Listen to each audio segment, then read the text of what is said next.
먼저 누가복음 1장 1절에서 4절 말씀입니다. 우리 중에 이루어진 사실에 대하여 처음부터 목격자와 말씀에 일꾼된 자들이 전하여 준 그대로 내력을 저술하려고 붓을 든 사람이 많은지라. 그 모든 일을 근원부터 자세히 미루어 살핀 나도 데오빌로 각하에게 차례대로 써보내는 것이 좋은 줄 알았노니 이는 각하가 알고 있는 바를 더 확실하게 하려 함이로라. 이어서요, 사도행전 1장 1절에서 5절 말씀입니다. 데오빌로여, 내가 먼저 쓴 글에는 무릇 예수께서 행하시며 가르치시기를 시작하신부터 그가 택하신 사도들에게 성령으로 명하시고 승천하신 날까지의 일을 기록하였노라. 그가 고난받으신 후에 또한 그들에게 확실한 많은 증거로 친히 살아계심을 나타내사 40일 동안 그들에게 보이시며 하나님 나라의 일을 말씀하시니라. 사도와 함께 모이사 그들에게 분부하여 이르시되 예루살렘을 떠나지 말고 내게서 들은 바 아버지께서 약속하신 것을 기다리라. 요한은 물로 세례를 베풀었으나 너희는 몇 날이 못되어 성령으로 세례를 받으리라 하셨느니라. 아멘. 제가 이전에 섬기던 부목사로 섬기던 교회에서 청년대학부를 섬겼었습니다. 청년들이 가장 이렇게 고민하는 것이 무엇인지 아시나요? 여러분들 청년회 때, 특별히 싱글이었을 때, 미혼이었을 때 생각해 보시면 한번 생각해 보시기 바랍니다. 미국에 와서 한인으로, 한인 1세대, 1.5세대, 2세대로 사는 사람들, 저희와 비슷한 고민을 하고 삽니다. 근데 이제 아직 미혼이기 때문에 누구와 함께 살 것인가, 누구를 만나서 데이트를 하고 누구와 결혼을 하며 어떠한 가정을 이룰 것인가가 제일 큰 관심거리입니다. 두 번째는 무엇을 하면서 살 것인가입니다. 어떤 전공을 하고 어떠한 직업을 얻어서 어떻게 살 것인가입니다. 이 두 개를 아우르는 것이 무엇을 위해서 내가 이 일을 하며 어떤 사람과 삶을 같이 만들어 갈까, 어떠한 가정을, 어떤 공동체를 이루어 갈 것인가 하는 그런 가장 고민이 되는 그런 화두입니다. 청년들이요, 형제들이 이렇게 모이면요, 결국 그런 얘기를 많이 해요. 자매님들 얘기를 많이 합니다. 그래서 청년들 중에 형제들이 이렇게 물어볼 때가 있어요. 그 자매가 정말 나한테 이렇게 마음이 많은지 진지하게 물어보는 친구들이 있어요. 그러면 제가 그렇게 우스갯소리로 얘기하죠. 너가 만약에 군대에서 축구한 얘기를 했는데 그 얘기도 너가 그 여자친구가 귀 기울여서 들어주고 웃어주면 정말 너에게 관심이 있는 거다, 좋아하는 거다. 그런데 군대에서 축구한 얘기 가능하면 하지 말라, 이렇게 얘기합니다. 축구를 좋아하지 않는 사람들도요, 군대에 관심이 없는 사람들도 다 같이 축구에 열광했던 시절이 있었습니다. 여러분들 2002년 한일 월드컵 때 무엇을 하셨습니까? 2002년 6월이었어요. 여러분들 그때 어디 계셨나요? 혹시 한국에 계셨나요? 미국에 계셨나요? 저는 이제 직장에 다니고 있었는데요. 그 경기가 있을 때면요, 빨리 퇴근을 합니다. 그래서 어디 가서 같이 응원하기도 하고요. 조금 젊은 직원들은 광화문으로 달려가기도 했습니다. 대학생들이 다 같이 모여서 큰 전광판 안에서 응원을 했어요. 제가 속했던 그 교회 대학부에서도요, 그 대학부에 있는 그 의자를 다 치우고요, 거기에 이렇게 스크린을 만들어 가지고 북을 치면서 대한민국 필승 코리아 하면서 응원을 했습니다. 저는 이 월드컵을 보면서 잊혀지지 않는 한 경기가 있는데요, 이탈리아와의 16강전입니다. 여러분들 이 경기 기억하실지 모르겠어요. 저희가 전반전에 정말 심판이 페널티킥을 선언해 가지고 안정환 선수가 페널티킥 기회를 얻었는데 그 기회를 놓칩니다. 그리고 안정환 선수가 계속 스트럭을 해요. 근데 이탈리아의 비에리라는 선수가 헤딩 슛으로, 그때 이탈리아가 굉장히 터프했거든요. 굉장히 공격적인, 원래 이탈리아가 그런데 저는 그때 이렇구나 하는 거를 새삼 새롭게 느꼈던 경기였습니다. 이탈리아가 선제골을 넣고요, 한국 선수들이 많이 부상을 내서 나가면서도 회복이 안 됐어요. 근데 후반에 한 3분 정도를 남기고요, 약간 빗맞은 듯한 공이 설기현 선수가 그 골을 넣고요. 연장전에 가가지고 안정환 선수의 헤딩 슛이 약간 빗맞은 듯한 슛이 들어가면서 그 경기를 이깁니다. 그 경기를 이겨요.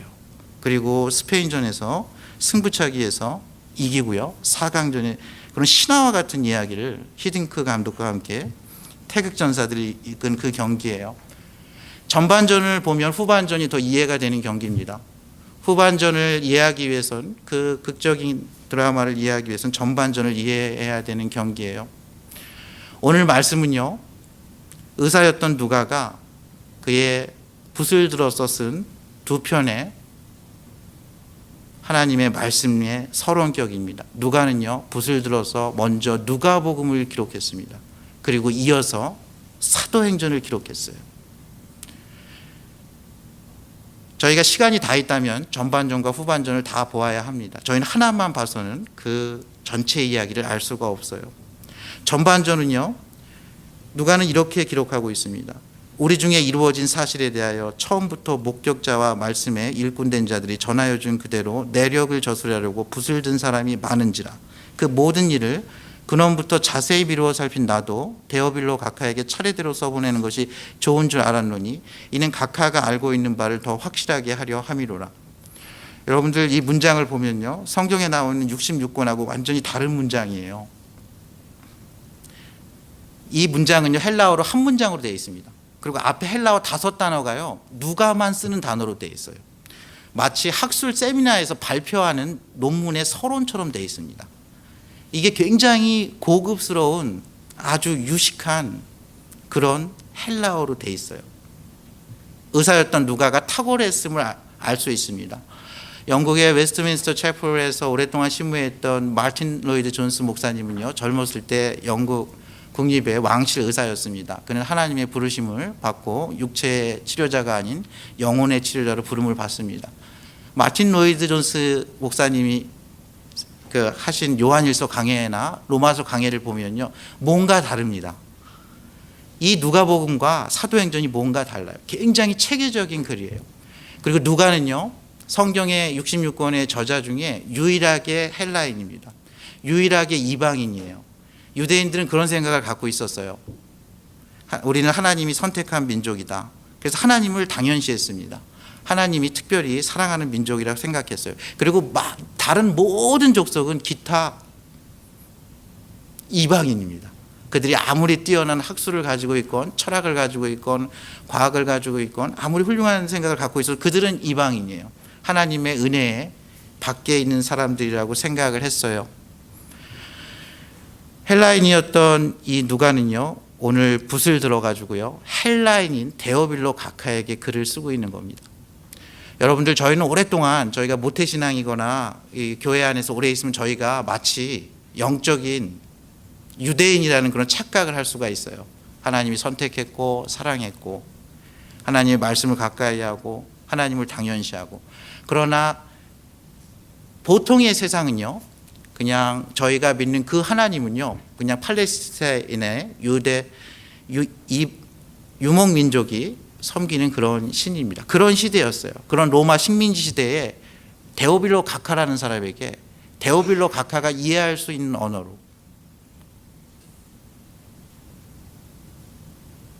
누가가 붓을 든 것입니다. 누가는 그러니까요. 자신이 지금까지 배웠던 의술과 여러 가지 전문 지식과 자신의 탤런트를 사용해서요. 자신이 설명할 수 있는 그 데오빌로 각하를 향해서 복음서를 전하고요. 사도행전을 기록했던 거예요. 복음서는 예수 그리스도의 행전이라고 할 수 있습니다. 사도행전은요. 그가 선택하신 그의 제자들, 사도들의 행전이라고 할 수 있어요. 데오빌로라는 말의 뜻이요. 데오는 하나님이라는 뜻입니다. 빌로는요. 사랑하는 자라는 뜻이에요. 여러분들 사랑 중에 아가페의 사랑이 있죠. 하나님의 신적인 사랑입니다. 에로스의 사랑이 있어요. 남녀의 그런 육체적인 사랑입니다. 여러분 필로스의 사랑 아시죠? 필레오의 사랑. 형제 간의 친구 간의 사랑입니다. 데오빌로라는 말 뜻은요. 하나님을 사랑하는 자라는 뜻입니다. 하나님의 사랑을 입은 의원이요, 의사 누가가 자신이 먼저 아는 것을 하나님을 사랑하고 하나님의 말씀을 사모하는 자에게 그동안 있었던 일을 체계적으로 잘 설명한 글이 누가복음인 것입니다. 예수님께서 승천하시고요, 오늘 말씀에 보면은 사도행전 1장 1절에 보면요, 데오빌로여 내가 먼저 쓴 글에는 무릇 예수께서 행하시며 가르치시기를 시작하신부터 그가 택하신 사도들에게 성령으로 명하시고 승천하신 날까지 이를 기록하였노라 하면서 사도행전에서요, 전반전 상편에 있었던 누가복음의 일을 갖다가 다시 간단하게 정리를 하고 있어요. 데오빌로 가카에서 데오빌로로 바뀌었습니다. 이 가카라는 말은요, 총독 이상에게 썼던 극존칭입니다. 이 가카라는 말도요, 누가만 쓰고 있어요. 사도행전과 누가복음에만 나오는데요, 사도행전의 저 뒷부분에 바울이 로마로 호송되어 가는 그 과정에서 유다 총독에게 신문을 받습니다. 거기서 벨릭스 가카, 베스도 가카 할 때 쓰는 말입니다. most excellent, most noble 이런 직책입니다. 군사 문화에서 최고의 장성에게 쓰는 호칭이고요, 최고의 통수권자에게 쓰는 호칭이고요, 정치적인 영역에서 총독 이상의 호칭에게 쓰는 영역이에요. 그런 데오빌로 가카에게 의사였던 누가가 오늘 그 글을 쓰고 있습니다. 의사였던 누가는요, 그는 이미 복음에 대해서 알아요. 여러분들, 누가가 어떤 사람이냐면요, 예수님의 살아생전에 만난 적이 없어요. 바울의 전도 여행 때 그는 복음을 접하고 예수님을 영접합니다. 그리고 바울을 쫓아다니면서 선교 여행의 동반자가 됐던 사람이에요. 골로새서 4장에서는 사랑받는 의원 누가라고 합니다. 디모데후서 4장에 바울의 유언과 같은 그 디모데에게 쓴 편지, 디모데후서 4장에 보면요, 로마 감옥에서 죽음을 앞둔 이 사도 바울이요, 디모데에게 겨울이 가기 전에 속히 오라, 두꺼운 옷을 가지고 오라, 가죽 종이에 쓴 책들을 가져오라고 얘기하면서 내가 이제 혼자가 됐다고 얘기하는 구절에 그런 게 나와요. 대만은 세상을 사랑하여 데살로니가를 갔고 누구는 어디로 갔고 누구는 어디로 갔는데 오직 누가만 나와 함께 있느니라. 그러니까 누가는요, 의사였던 일을 접고 바울과 선교 여행을 동반하면서 끝까지 바울 곁에 남아서 주치의를 했습니다. 사도 바울은 주치의가 필요했어요. 우리는 그것을 알지 못하지만 사도 바울에게는 육체의 가시가 있었습니다. 저희는 그걸 알지 못해요. 근데 많은 신학자들이요, 그것이 눈의 질병, 안질이거나 아니면 간질의 질병이라고 보는 경우가 많습니다. 누가는 그의 옆에 있으면서 아마 사도 바울이 자신의 사역을 잘 감당할 수 있도록 옆에서 계속 도왔던 것 같습니다. 의사였던 누가가 데오빌로에게 오늘 글을 쓰고 있는 거예요. 오늘 누가복음에는요, 먼저 목격자도 많고 말씀의 일꾼제들도 많고 그대로 내력을 저술하려고 붓을 든 사람이 많음에도 불구하고 이 모든 일을 근원부터 자세히 미루어 살핀 나도 데오빌로 가카에게 차례대로 써보내는 게 좋다고 생각하고 썼습니다. 근데 이 이유가요, 가카가 이미 알고 있는 것을 더 확실하게 하려 하기 때문이라고 얘기했어요. 저희는 복음서를 읽을 때요, 저희의 믿음이 더 확실해집니다. 믿음은 들음에서 나요. 그리스도의 말씀을 듣잖아요. 하나님의 말씀을 가까이 하면 저희의 믿음이 점점 더 확실해집니다. 머리로 믿는 것이 가슴으로 느껴져요. 나의 손발이 움직이기 시작해요. 우리 각자의 삶의 행전을 쓸 수 있게 되는 겁니다. 누가는 예수님께서 돌아가시고요, 승천하신 그 다음에도 그 일을 기록하고 있어요. 다른 복음서 기자들은 기록하지 않았어요. 오직 누가만이 예수님께서 부활하시고 승천하신 이후의 일을 기록하고 있어요. 그가 고난받으신 후에, 이것은 예수님께서 십자가에서 죽으신 것을 말씀합니다. 그가 그들에게 확실한 많은 증거로 친히 살아계심을 나타내서 예수님께서 도마에게 나타나셨고요, 12제자에게 나타나셨고 친동생 야고보에게 나타나셨고 많은 여인들에게 나타나셨고 500여 제자들에게 나타나시면서 예수님께서 친히 부활하셨음을 나타내셨습니다. 40일 동안 그들에게 보이시면서요, 하나님 나라의 이름을 말씀하셨어요. 그리고 분부하셨어요. 마태복음 마지막 절에서는 하늘과 땅의 모든 권세를 가진 내가 분부하노라고 하면서 너희는 가서 모든 족속으로 제자를 삼아 아버지와 아들과 성령의 이름으로 세례를 주고 내가 내게 분부한 모든 것을 지키게 하라라고 말씀하셨습니다. 그러시면서 내가 세상 끝날까지 너희와 항상 함께 하시리라고 말씀하셨어요. 그러기 전에 선제 조건이 있는데 예루살렘을 떠나지 말고 내게서 들은 바 아버지께서 약속하신 것을 기다리라는 거예요. 예수님께서 요한복음 14장, 15장, 16장에서 내가 가는 것이 너희에게 유익하다고 이야기했습니다. 내가 가면 보혜사 성령 하나님께서 너희에게 와서 임마누엘 하나님으로 너희 안에 내재해 계시며 너희와 영원히 동행하시겠다고 말씀하셨습니다. 요한은 물로 세례를 베풀었으나 너희는 몇 날이 못되어 성령으로 세례를 받으리라 하시면서 명하셨습니다. 그들이 기도합니다. 그들이 열흘 동안 기도했어요.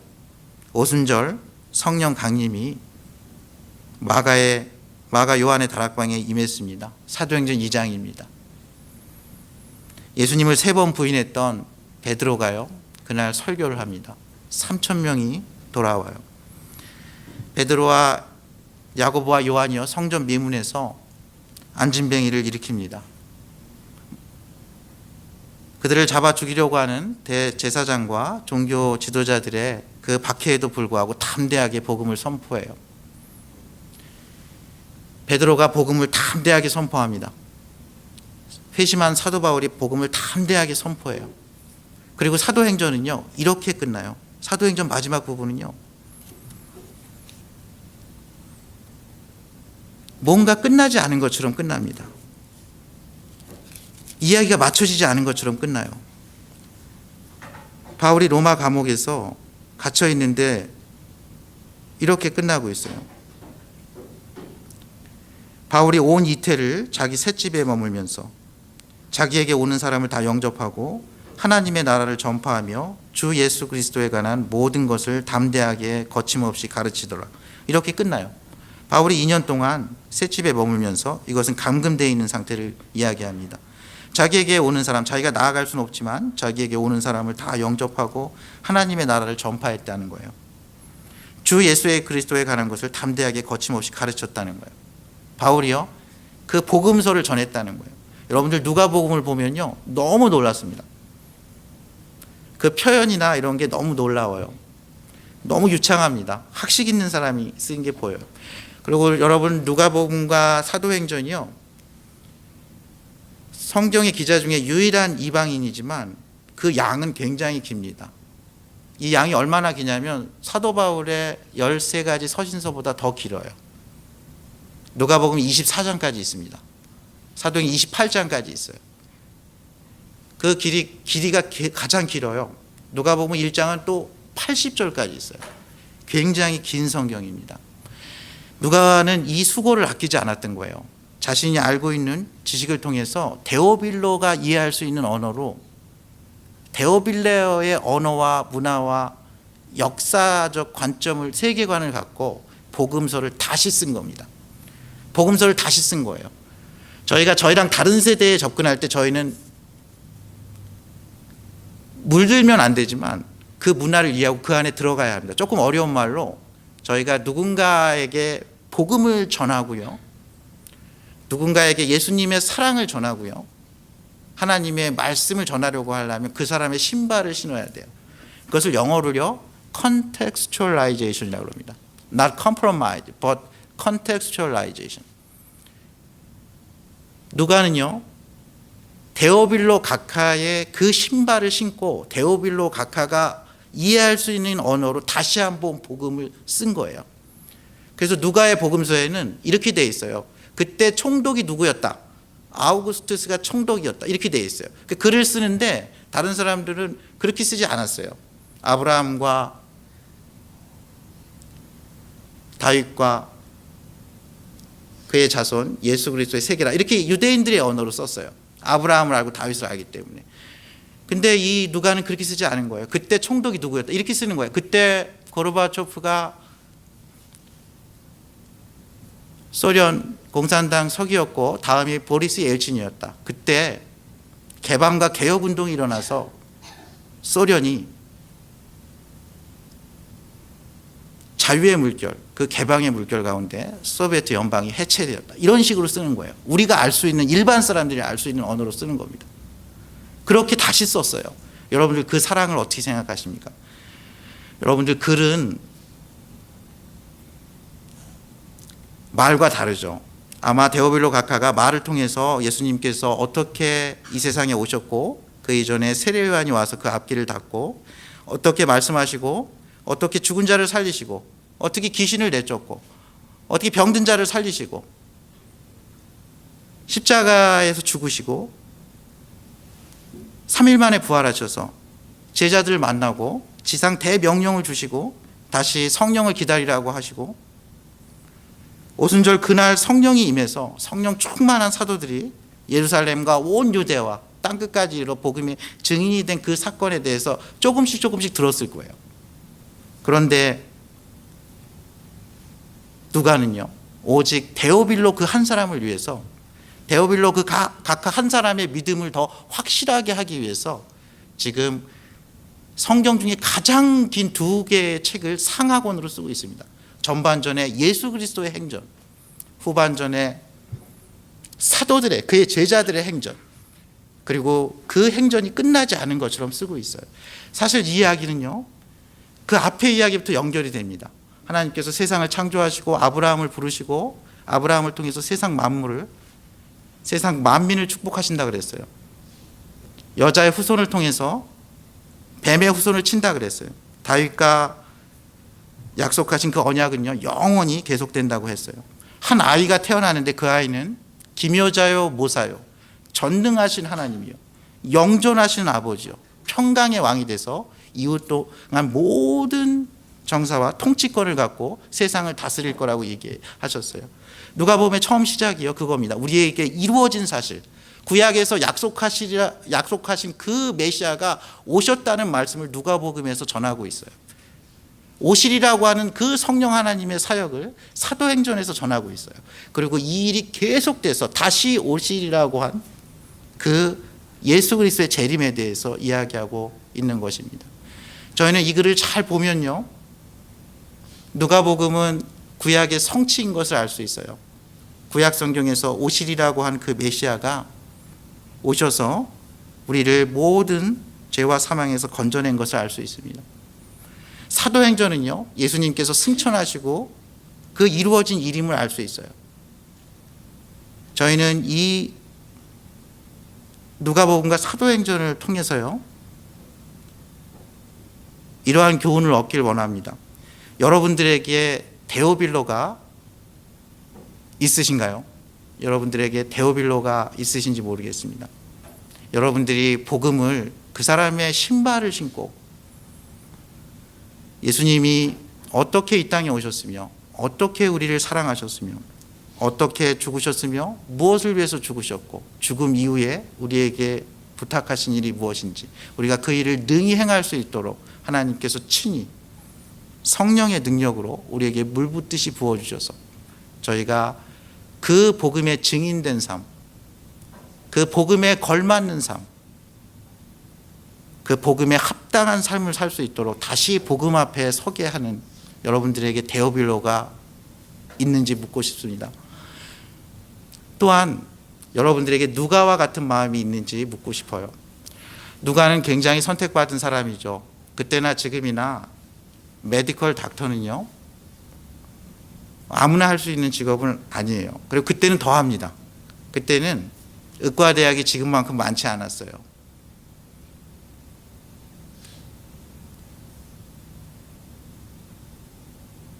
그는 그의 의술을요, 다른 곳에 쓸 수도 있었을 거예요.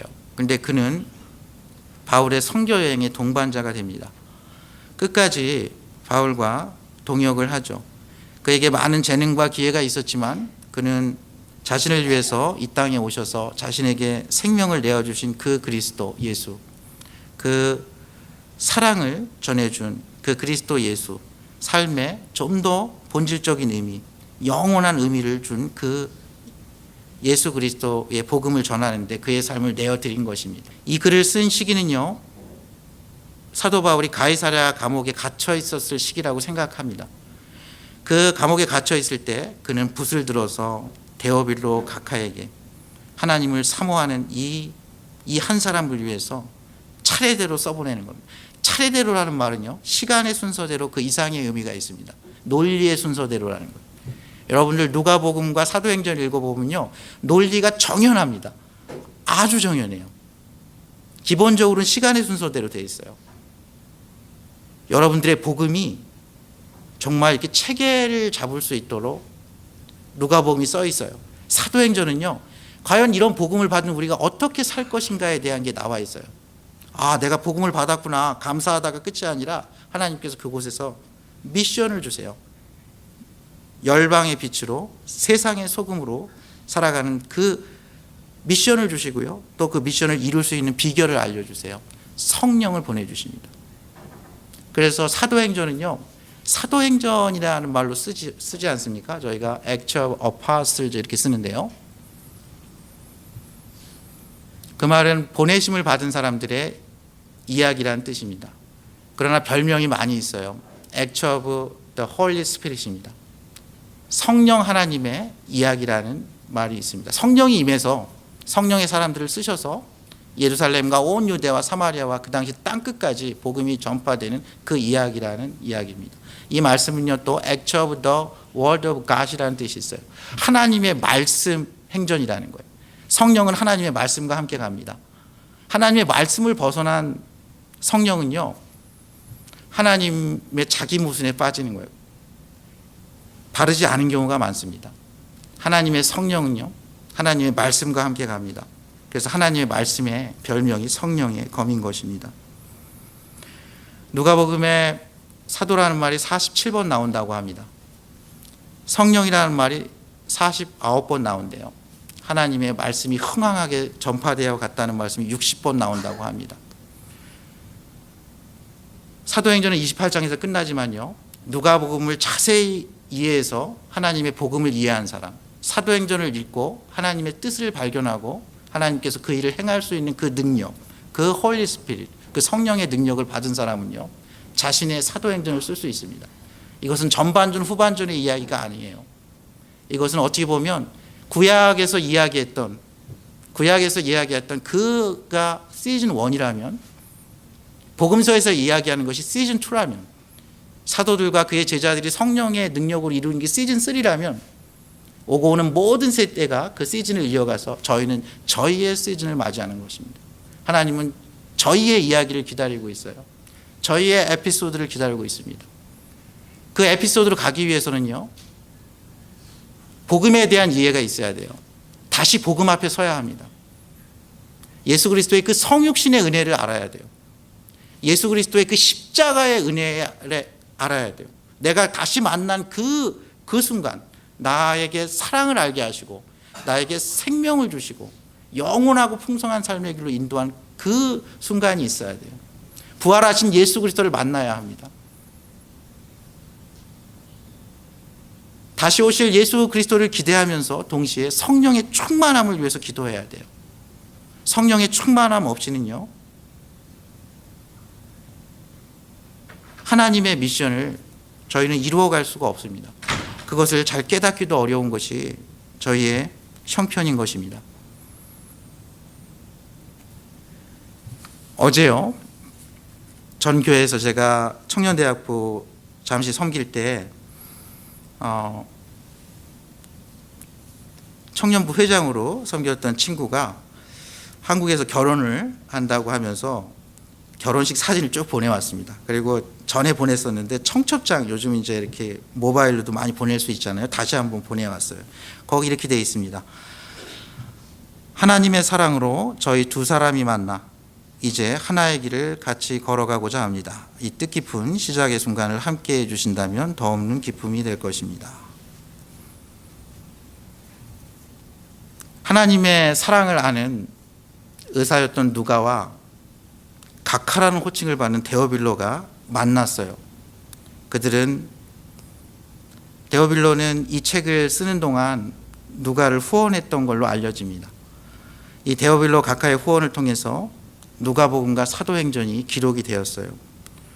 저희는 유대문화권에 있지 않아요. 유대문화는 하나님 신본주의 문화, 인본주의 문화에 있어요. 저희는 과학과 철학을 가까이 하는 그런 문화에 있습니다.